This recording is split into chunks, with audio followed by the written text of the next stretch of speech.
Ngayong araw nga pala ipagluluto daw tayo ni Master Chef Icy ng chicken ala Icy. So ayan na, tingnan natin kung masarap yung lulutuin ni Icy na fried chicken. Yan. So meron pala tayo rito dalawang buong hita, kasama na yung thigh part yan. Ayan, para malaki yung ating fried chicken. So ang gagawin pala ni Icy rito papakuluan yung ating manok. Yan. So syempre titimplahan niya ng pampalasang asin, paminta, at itong magic sarap para masarap. Maglalagay nga rin pala si Ice rito ng sibuyas at saka bawang. Durog na ba yung bawang? Lagay mo na. Para habang pinapakuluan natin nanunuot yung lasa dun sa loob ng laman ng manok. Yun. Ayan, pakuluan na yan. Papakuluan pala natin to ng mga 15 minutes hanggang sa lumambot yung ating manok. Pero hindi natin to papasobrahan para hindi madurog.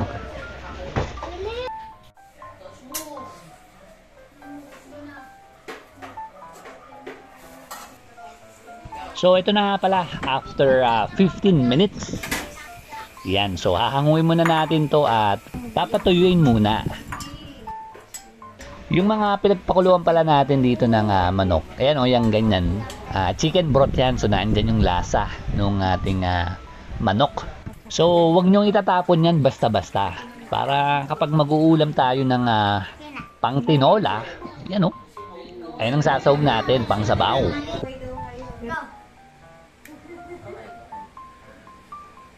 Habang pinapatuyo natin yung ating manok, tignan nga natin kung mananalo na si Ash kay Kuya Jaster niya sa dama.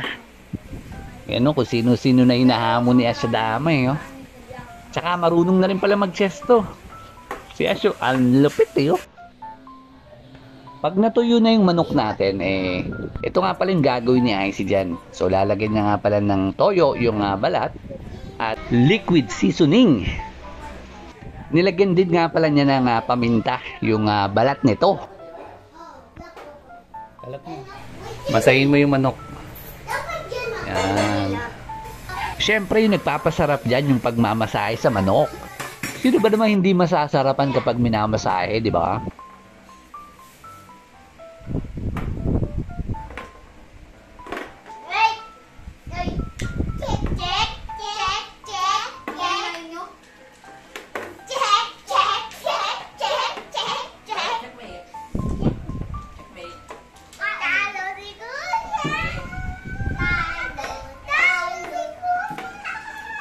Galing niya siya.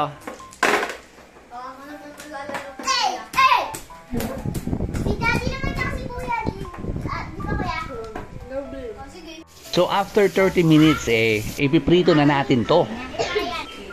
Dahan-dahan lang ha.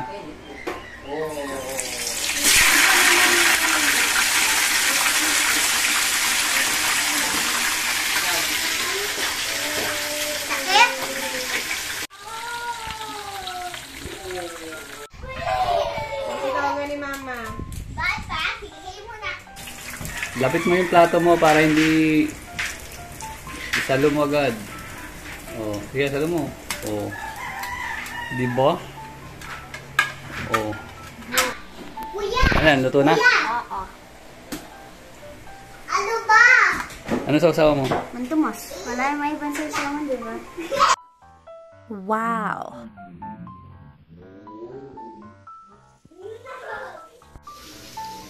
So ayan na, tikiman time na.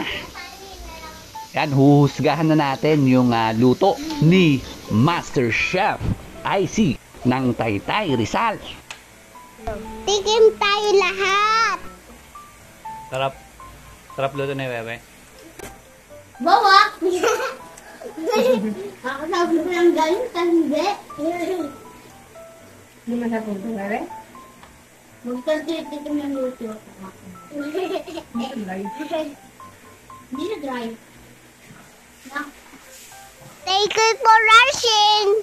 Ang sarap!